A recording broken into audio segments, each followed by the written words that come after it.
Salam damai Tuhan kita Yesus Kristus menyertai kita. Semoga kita semua dalam keadaan sehat walafiat.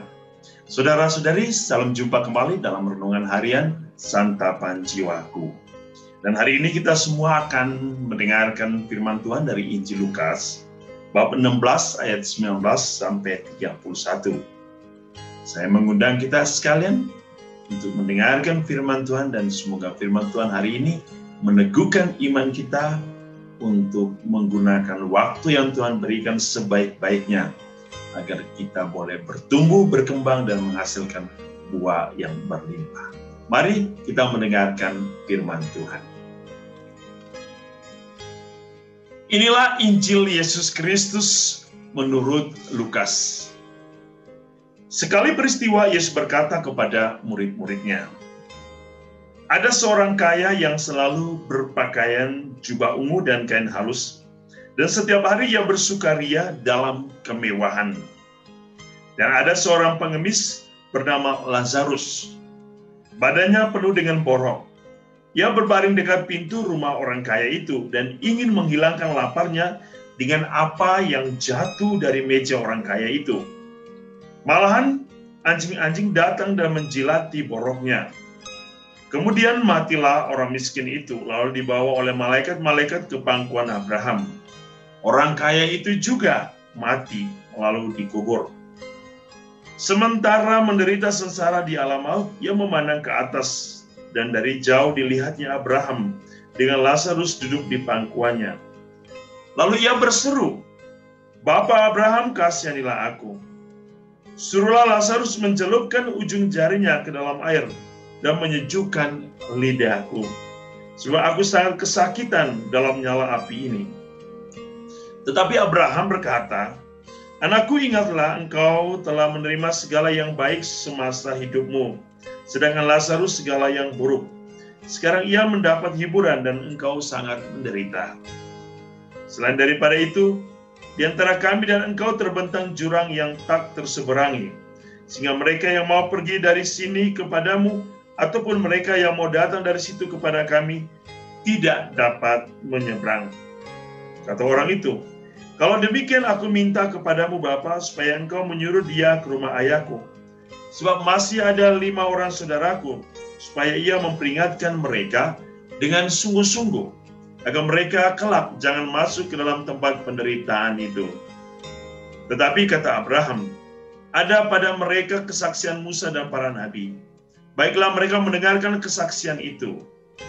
Jawab orang itu, 'Tidak, Bapa Abraham, tapi jika ada seorang yang datang dari antara orang mati kepada mereka, mereka akan bertobat.' Kata Abraham kepadanya, 'Jika mereka tidak mendengarkan kesaksian Musa dan para nabi, mereka tidak juga akan mau diyakinkan, sekalipun oleh seorang yang bangkit dari antara orang mati.'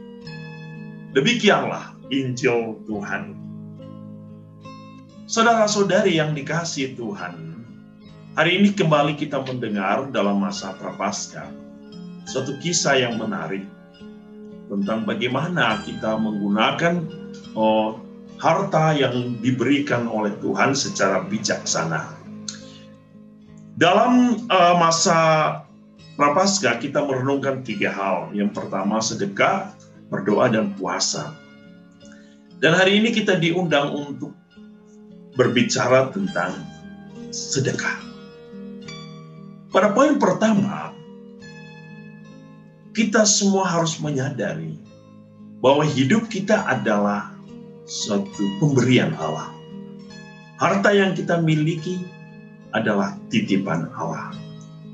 Oleh karena Allah memberikan hidup secara cuma-cuma kepada manusia, maka ia menitipkan hartanya kepada manusia untuk digunakan sebaik-baiknya secara bijaksana dan teristimewa untuk kesejahteraan manusia dan untuk kemuliaan Allah. Allah adalah sumber dari segala kekayaan manusia.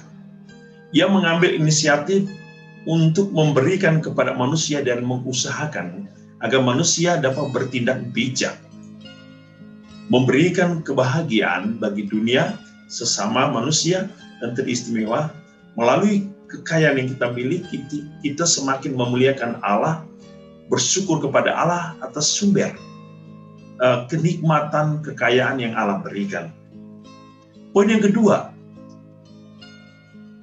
segala sesuatu yang berada di dunia ada waktunya, ada masanya. Kehidupan manusia pun ada akhirnya. Sehingga Allah mengingatkan kita bahwa hidup ini harus digunakan sebaik-baiknya. Kita pernah mendengar sebuah lagu, hidup ini harus menjadi berkat bagi sesama. Berkat itu harus kita mulai. Berkat itu harus kita lakukan selama kita hidup di dunia. Gunakanlah semua kekayaan Tuhan. Gunakanlah semua talenta yang Tuhan berikan. Gunakan semua kehidupan kita untuk kebahagiaan sesama dan untuk kemuliaan Allah. Dalam Injil hari ini kita mendengar bagaimana kisah orang kaya yang pelit. Kisah orang kaya yang tidak mau berbagi.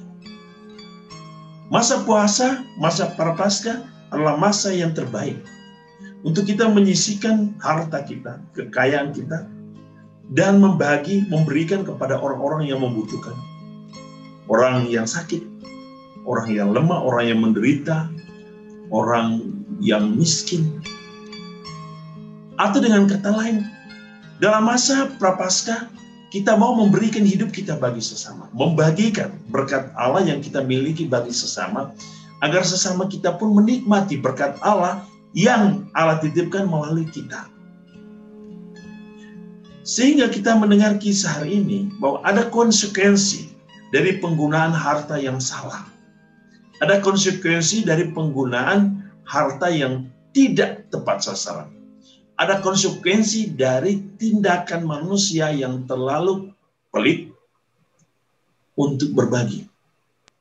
Orang-orang yang hanya menyimpan, mengumpulkan, menumpukan harta untuk kepentingan pribadi tanpa mau membagikan, tanpa mau memberikan, tanpa mau membiarkan orang-orang yang susah, orang-orang miskin merasakan kebaikan mereka, maka orang-orang ini sebenarnya sudah mendapatkan konsekuensi dari hidup mereka yang tidak menjadi berkat bagi sesama. Dan Injil hari ini sudah jelas dan tidak perlu harus dijelaskan lagi. Ya. Konsekuensi dari orang yang hanya terlalu mengandalkan keduniawian, andalkan harta, maka ia pun akan dilenyapkan dari harta surgawi. Atau dengan kata lain, ia tidak akan masuk ke dalam kehidupan surgawi. Oleh karena itu, saudara-saudari, masa puasa, masa Prapaskah adalah masa untuk memperbaharui, ya, memperbaharui niat hidup kita, memperbaharui cara hidup kita, memperbaharui kesetiaan, ketaatan kita kepada Allah, memperbaharui janji kita kepada Allah, dan kita diundang untuk menjadi pribadi yang berbelas kasih, pribadi yang mau berbagi rahmat kita kepada sesama. Saudara-saudari, Tuhan Yesus memberkati kita selama masa Prapaskah ini untuk menyiapkan kita, hati, pikiran, jiwa kita untuk menerima karya cinta Allah yang sejati. Dalam nama Bapa dan Putra dan Roh Kudus. Amin.